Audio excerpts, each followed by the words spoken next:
Good morning. I'm down here with the 3 cypress trees in the center of the picture.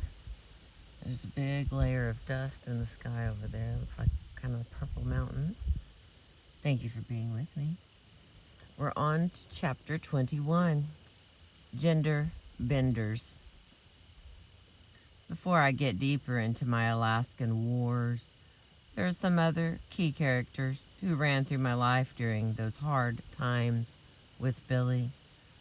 These were friends I cherished, guys who wanted to be gals so bad that they ran over the border separating the sexes. I already told you about Destiny. Well, when you're down and out, strung out or hyped up, or hurting from a beating from a man you hate, but can't find the strength to dump, when you're delirious or depressed or just plain needy for someone who understands, friends can save your ass. And there's nothing like a friend who combines the sensitivity of a woman and the knowledge of a man. A friend who isn't sexually threatening, but has a better grasp of sex than anyone you can imagine, plus a wacky sense of humor that puts this whole crazy male-female thing in some perspective. I am talking about drag queens. Lady Java really wasn't a drag queen. She was a real living hermaphrodite. She had both a vagina and a penis. She'd been married to a man for 25 years and was ravishingly beautiful, with shiny black hair falling below her butt, piercing green eyes, fine bone structure, and big jutting breasts. She was built like Venus de Milo. Men dug her. Billy, for example, was madly in love with Lady Java and always pushing me to put her on my show. He never did stop hitting on her. She billed herself as a female impersonator, even though she was a female herself, and did a fabulous Josephine Baker, complete with bananas, feathers, and peacock headdress from outer space. Crawling around the stage in a scanty leopard skin getup that would give Tarzan a heart attack, she also played Sheena, the queen, the jungle queen. Lady Java worked the clubs from one end of Black LA to the other. She could sing, dance, and outperform any chorus girl anywhere. Over the years, she made a name for herself, and she also made some enemies. Miss Dakota, for one. Miss Dakota was even more flamboyant than Lady Java. I met her when we were both working the California Club. I remember the first time I saw her act. Out comes this tall, shapely woman, coiffed hair, tight gown, high heels, long gloves, doing a dead-on Diana Ross impression, singing Baby Love and Love Child. Then she moves to Knock on Wood, and it's going to work out fine, rolling her head and twisting her hips like Tina Turner.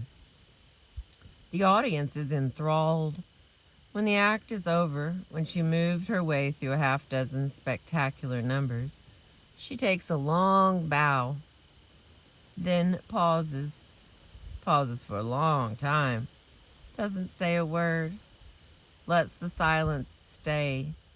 Then, bam, she grabs the wig off her head and flings it into the audience. Everyone gasps. Total shock. She is a he. Quickly now, she steps out of her dress, snaps off her falsies and fake booty, and steps out to face the crowd as this macho, muscular figure. A real man, an athlete in fact, whose name was Harold Johnson, and who had been the star quarterback for his high school football team in Houston, Texas. That same night, Miss Dakota invited me back to her apartment on Western and 38th Street. "Oh, Miss Thang," she said to me, "I've got so many beautiful clothes in my house that I know you're going to love." She was right. She had a huge inventory in every size imaginable. Blouses, furs, shoes, scarves, hats, lingerie, jewelry. By nature, Miss Dakota was a thief. She offered me anything I wanted because she was looking to get a permanent place on my show. I liked her. Liked the way she talked so breathlessly, liked how animated she was about life, liked that she had the guts to live out her fantasies. Miss Dakota cracked me up. She'd show me her secrets, how her fake booty wasn't made from just any rubber, but from foam cut out of the seat of a Cadillac. It had to be a Cadillac. Oh yes, Miss Dakota wouldn't go near Fredericks of Hollywood. Her shit was custom made. Her diamonds and wigs were the most fabulous I'd ever seen. And when she talked, she wore her heart on her sleeve. Now, Miss Thing, she'd tell me, I hate Java. I'm gonna tear that bitch limb from limb. What's wrong with Lady Java? I'd want to know. Java steals my best moves. She's nothing but a bulldog. That's what she is. I can't stand that woman. Gonna throw lye and syrup all over that hoe. She best stay out of my face. I didn't say anything, but I knew Dakota was jealous of Java's beauty. When she wasn't performing, Dakota dressed like a regular man, though I related to her as a woman. On Wednesday nights, she'd cruise the bus station, taking all afternoon to bathe and clean herself. Her preparations were elaborate. She was fanatical about cleanliness and didn't spare me any details. It was like having anatomy lessons about homosexual lovemaking. She also explained the problems of her past. Her mother had died, and her father, who lived in Houston, could not accept her sexual attitude. Her childhood had been a long series of lies and cover-ups. That's why when she finally decided to come out, she came out with a vengeance. Remember, this was the 60s, when the closet was still sealed tight. Dakota's best friend was Ramona, a person I loved dearly. Unlike Miss Dakota, Ramona dressed like a woman all the time. She was a drag queen to the bone. Unless you knew her well, you did not suspect she was a man. Ramona was a fire eater, not a fake one like Titty Tassel Tony, but an honest to God, burn your mouth, burn your hands, shove the flames down your throat, professional. She was a hell of a shake dancer. Ramona lacked Lady Java's beauty and Miss Dakota's charisma, but she was thin, nice-looking person who was so feminine you couldn't even see her Adam's apple. Ramona and Dakota were tight, but buddies rather than lovers. Their destinies, you'll soon see, were intertwined. Ramona was a friend to everyone, a human being of rare sensitivity. She was a caring soul who turned out to be one of my best friends, a lifesaver who kept me together at a time when, without her, I would have cracked up. Ramona and Dakota helped lighten up some dark days. When I would take my shit too seriously, all I'd have to do was watch Miss Dakota do her Miss Etta James. She had all my moves, my vocal squalls, my little grunts and groans. She'd saunter across the stage like she weighed twice as much as she really did. I was still in my clean period, which meant I was back to being fat. Miss Dakota showed no mercy in displaying my physical foibles, imitating how I'd shake my big butt. The crowds would howl. I'd be laughing along with them. Now, here's another story. On page 171, the book Rage to Survive, Etta James. Though the pressure of living with Billy Foster was building, it turned out that this same period, 67 through 68, produced some strong music. Now they call it the golden age of soul. Back then we didn't call it nothing except getting in the studio and trying for a hit. The style of black dance music was definitely changing. The times were getting blacker and prouder. The Motown sound was giving way to funkier stuff coming out of Memphis and Muscle Shoals. The big O, Otis Redding, was coming on. And so were hard-driving, heavy-preaching singers like Wilson Pickett and Sam and Dave. Of course, the heavy approach to singing had always suited me fine. That was church tradition, the first tradition I'd ever learned. Black and proud was nothing new to me.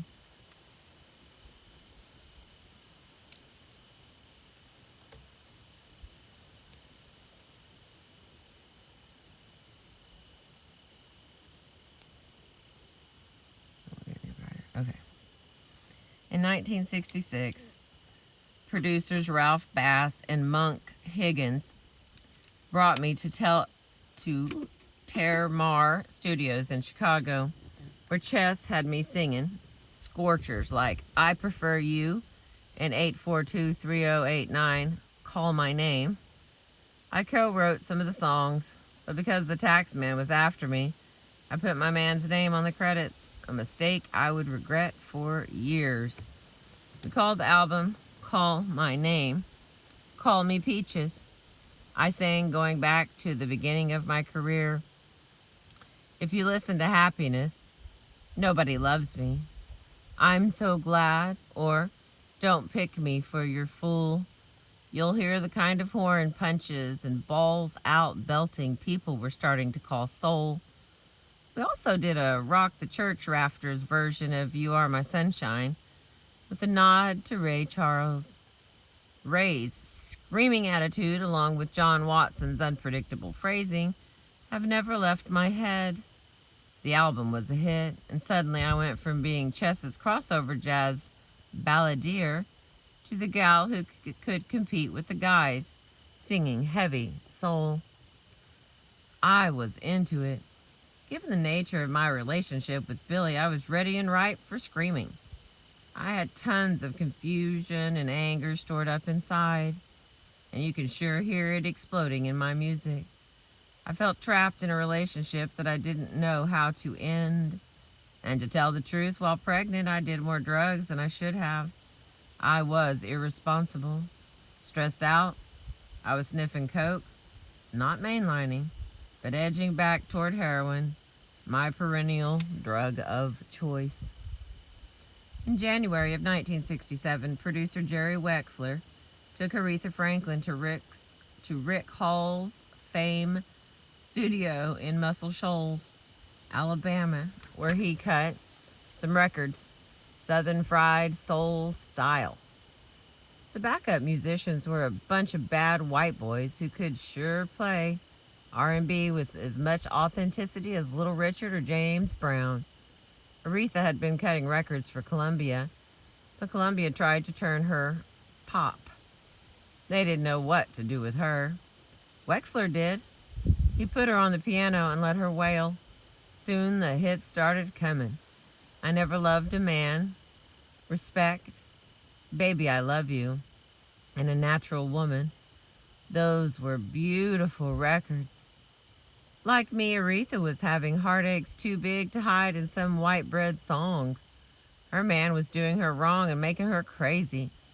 The power of her pain comes right at you when you listen to her early Atlantic records. Well, Leonard Chess was no dummy. He figured what was right for Ree was right for me. Muscle Shoals was also where Wilson Pickett cut many of his hits like Land of a Thousand Dances, Mustang Sally, and Funky Broadway. So in July of 1967, Leonard booked the same studio and many of those same musicians. Barry Beckett, Spooner Oldham, Jimmy Johnson, David Hood, Roger Hawkins, and asked Rick Hall to produce me.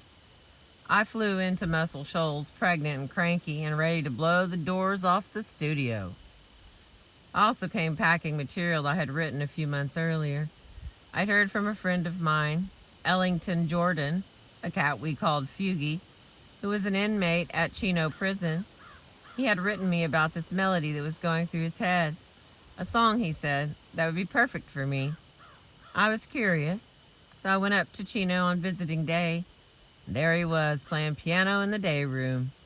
And damned if he wasn't right. The melody was haunting as an old dream, but the melody wasn't complete. He'd only written the first verse, but that was enough to get me going. I sat down next to him and wrote the rest of the song, which had a strangely country feel to it. Country and blues, both. The melody and music fell together real naturally. The story I made up turned out to be another triangle. Maybe I heard Leonard Chess whispering in my ear, "Triangle songs make money. Triangle songs make money." Anyway, I fell in love with it, and nearly 30 years later, I'm still singing it at every performance. I called it, I'd rather go blind. And then here's that song written out. Something told me it was over when I saw you and her talking. Something deep down in my soul said, "Cry, girl." When I saw you and that girl walking out, I would rather go blind, boy, than to see you walk away from me, child. So you see, I love you so much that I don't want to watch you leave me, baby. Most of all, I just don't want to be free. No, I was just sitting here thinking of your kiss and your warm embrace when the reflection in the glass I held to my lips revealed the tears that were on my face. And baby, I'd rather be blind than to see you walk away from me. Baby, baby, I'd rather be blind. Well, I was blind. I was blind in my love life, and I was blind in my personal ways. Like the song says, I just don't want to be free. The thrill of writing a composition that expressed the feelings in my heart was wonderful. But it wasn't wonderful enough to turn me into a full-fledged writer. Hell, I knew I could write. I'd written Roll With Me, Henry, along with a lot of other songs, but I was too lazy to take it up on a regular basis. It was a minor miracle to get me into a recording studio just to sing. The first Muscle Shoals session produced I'd Rather Go Blind, a big hit for me, and later on for Rod Stewart as well. Because I was still having tax problems, once again I put down my man as the writer. It bugs me to this day that he still receives royalties. When Leonard heard the song the first time, he got up and left the room because he started crying.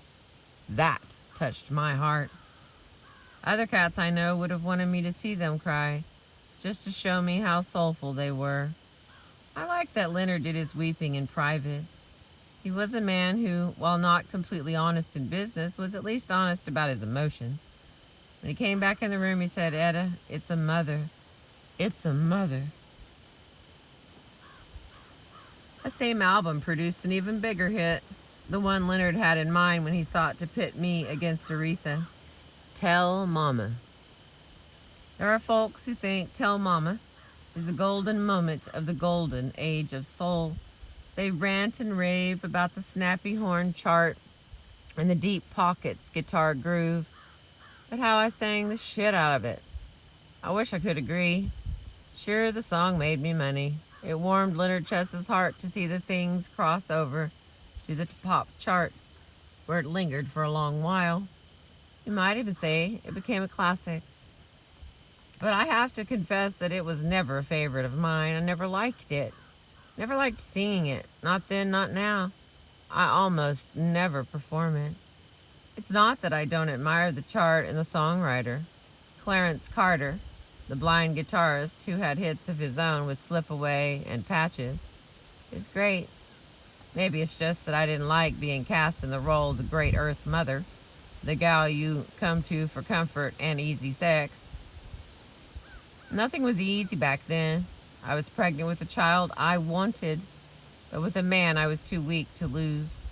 I was slipping back into the easy escape of good-feeling drugs that more and more were making me feel bad.